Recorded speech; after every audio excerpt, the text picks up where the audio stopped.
A corpse is supposed to be taken to Earth, but he grants the aircraft his aim. And that's one of the stories in How to Make a Space Masquerade and Other Stories by Mazi Nwonwu. Hi, welcome to Revenue Books, and today we'll be reviewing this book. So let's get into it. There is a belief among the Igbo people, not just the Igbo people alone, but in some traditions in Nigeria, where a person can be dead, but their body will refuse to be buried. So any mode of transportation they are in, they will ground it. For example, if they are in a ship, the ship will not move. Or if they are in an aircraft, it will just land and it will not take off again. And that's what happens in this story, one of the stories here. So they are like, what's going on? Because every time they attempt to lift this body, he refuses to lift. And then they remember that, oh, there is this belief they have.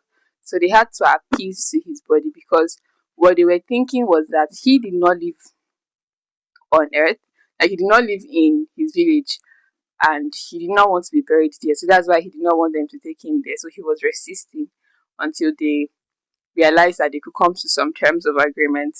Now, I did not know about this till I read this. And for some reasons, after reading this, I came across stories where it was actually happening. But I think there was one where the person said that the person had to accompany a family member's corpse so that that doesn't happen. So it's a very common thing where if they are transporting a corpse, the corpse can just, because the belief is that the corpse can make the vehicle that they are using to stop on the road, and there's nothing wrong with the vehicle. There's no, there's fuel is intact, everything is fine. But because the person doesn't want to go to where they are taking them to, now this contradicts my beliefs. But everybody has their own beliefs. Because yes, and I really like this story because of the futurism aspect of it. Personally, most of the time everybody thinks that Nigeria, there's no future for Nigeria.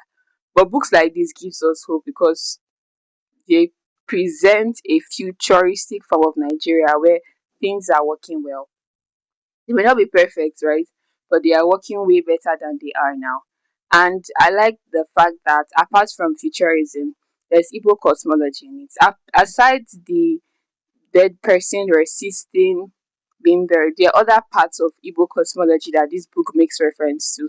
And I found them to be very interesting because I think to a large extent we don't really talk about our cultures enough. That's why I feel like we do not have enough short sad stories in Nigeria. We don't talk about our cultures enough. There are so many parts of our cultures that are hushed about, and I that's why I really like this book because he points out parts of Igbo culture that people do not know. And I hope that there are more books like this. There are books that tell us things of the Igbo culture, books that tell us things of the Bibio culture. If we have so many cultures, and thus we have so many stories to tell. And Mazi fulfills his own part. I'm hoping he writes more and that the more includes Igbo cosmology because I really enjoyed reading this. Another thing that he made reference to or he wrote was the use of robots. Now, everybody is wondering how we are going to implement robots in our daily use. But in countries like Japan, we can see that happening. And in these stories, we see robots playing a role where they carry a child from fertilization till birth, such that the robot even identifies with the child as a child's mother. But there's a twist, and I like this because the mother of the child did not know she was the mother of the child. So when she was told to train this child, she did not know that she was training her child. And eventually we learned what happened and it was very I felt like it was a brilliant mix by Mazi because it was not something I like to think that it's not something I would have thought of. And that him thinking of it was very brilliant.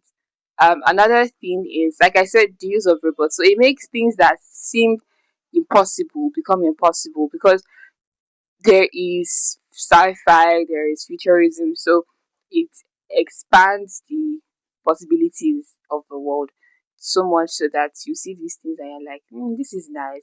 So it is like delusion, but in a structured way because it is possible that these things can happen, but certain things have to be in place.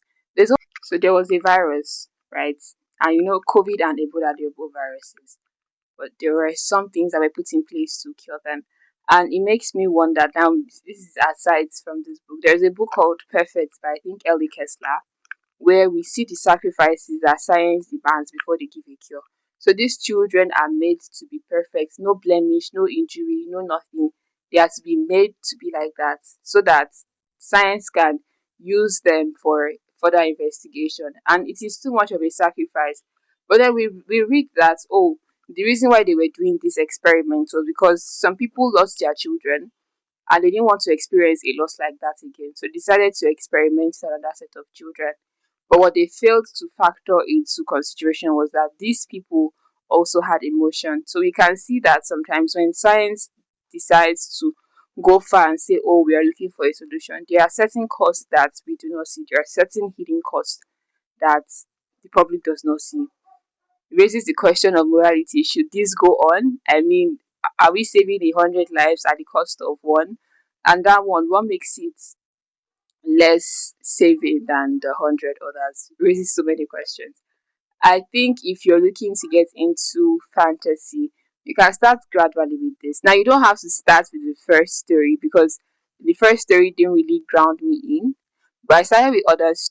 As I went along, I was able to get the story. So you don't have to start with the first story. You can start with the fourth story, the fifth story. You can even start from the last story and make your way through, and then maybe make some connections because some stories are interconnected, right? Like some characters are interconnected, so you have to be able to make the connection. And I think what makes Mazi's writing spectacular is that it makes fiction sound very factual. Like I said, it's like making giving structure to the illusion.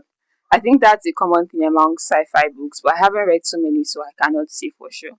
But that's what Mazi does with this book. And that's all for me for how to make his place Masquerade and other stories. If you are looking to, I'm serious, get this. You will love it. It's available at Narrative Landscape. And that's all for me. Bye.